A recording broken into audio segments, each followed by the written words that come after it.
Welcome to this episode of Aerospacery. I'm your host, Karina. Today we have a very special guest joining us. He's had a long and exciting career with the Navy and with NASA. He's a Top Gun pilot, a test pilot, who eventually became a space shuttle pilot. But most important to the equation, he's a dear friend.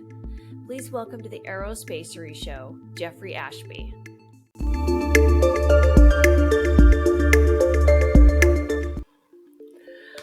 Wow. So it's really great to see your face. I just want to know, maybe I should just state that we haven't seen each other in person for a few years. I remember trying to reconnect with you a few times when you and I both were working at Blue Origin, and it was difficult because you'd fly in and everybody be wanting a little piece of your attention, but Mr. Popular. Well, it was COVID followed by my retirement pretty quickly thereafter. So that was about probably 3 or 4 years that we could barely see each other than passing. Yeah. And even before that, there was a lot of stuff going on with Blue where they were just like building the new headquarters and having big parties. But it is great to see you. And how's Colorado? I mean, what's the temperature like out there? Well, first of all, it's great to see you again as well. And I'm excited that you have this podcast and honored they invited me on. I'm living in Colorado. We've got a few feet of snow. It was 5 degrees this morning. Oh, bikini weather. Exactly. Yeah, for Colorado, for sure. It's a very pretty place and up in the mountains here. So I'm very happy. What's the elevation that your home is at? Just out of curiosity. I'm at about 9,000 feet. That's some serious. That's some decent elevation, yeah. Yeah. Because I remember when I was doing my pilot training, there was some discussion about Colorado has the highest airport in the world.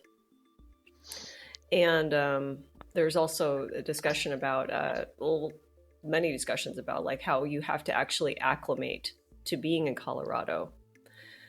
Just simply because if you're there for longer than 24 hours, then you're likely going to get a little bit of elevation sickness. That's very true. We see that a lot up here. And I live near the highest airport in the country, the highest paved runway anyway, at Leadville, Colorado. Leadville. Very cool. 10,000 feet, that runway. You still have your plane, right? I do not. Oh. I'm moving into a different chapter in my life. Okay, well, maybe I'm going to try and give our audience a little bit of background history on you and talk about why I asked about the plane in general. Because you are a fantastic pilot, and you've grown up in a beautiful place in the world, but you actually developed a really serious naval career. And I kind of wanted to talk about that. It was 25 years long, but you were a aerial combat pilot. Yes, I was in the Navy for 25 years, 20 of which I deployed around the world on aircraft carriers, flying fighter jets from the deck of the carriers in support of whatever foreign agenda the government had. It's actually a real privilege because when the carrier pulls up somewhere, things tend to quiet down without a shot fired. I always felt really good about that. Yeah, I suppose that brings the stakes down a bit. Yes. But I guess maybe was that something that you wanted to do when you joined the Navy, or is that something that just kind of became like a passion once you joined? I grew up watching the launches of Mercury, Gemini, and Apollo, and really dreamed of being an astronaut, but did not feel that I could ever achieve something like that. So I set my sights on something lower, which was to be a military jet pilot and test pilot. and I felt that would have been a worthy goal to achieve in my life. So that's really Oh, what drew me into the Navy, and the Navy gave me a scholarship to college, oh, which really helped as well. nice, nice. I remember having chats with you about how you'd finished it up and just you had these recordings of that you'd follow to actually finish up your college classes, and that's it's because it was before online. But when you were a military pilot, what's it like basically waking up and knowing that you're going to have to go and fly on a combat mission? Well, I can tell you the first few were very scary, very scary. When we launched the night of January 16th, I believe it was 1991, we'd been on station in the Gulf for 4 months, 5 months, and we'd done all the planning of how the first few days of the war would go. This was Desert Storm, the first one, the first Gulf War, and I remember just being very scared. They were forecasting 10% losses, so that 1 in 10 of us would not come back. That's a big And number. that is a big number. It turned out to be very near zero, not 10%. My air wing did not lose a single airplane through the what was it, 60 or 90 days of the war at that time, but very frightening.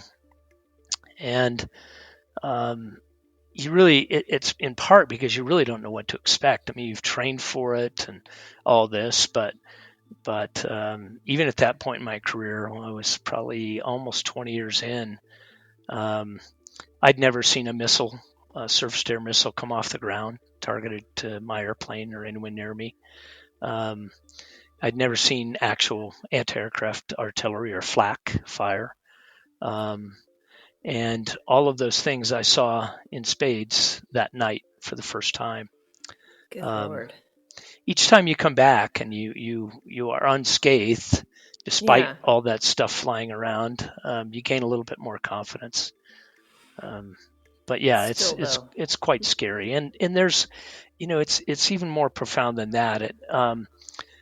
You you really wonder if if you're doing the right thing, and you don't want to hurt anybody that isn't evil, if you will, and it's very hard to discern that from 30,000 feet. So a lot of things go through your mind in addition to the fear. Um, yeah, yeah. There's not to get too political, but I know that when you're in these the throes of war, it's I know there's a lot of push from one government or another to get their pilots, their soldiers motivated, and honestly, it is still good, I think, to have those moments of questioning where you're kind of saying to yourself, well, why are we doing this? Because you want to hold on to your humanity if you can. Yeah, it made me feel. It felt very primitive, like we were just throwing high tech stones and rocks and sticks at each other.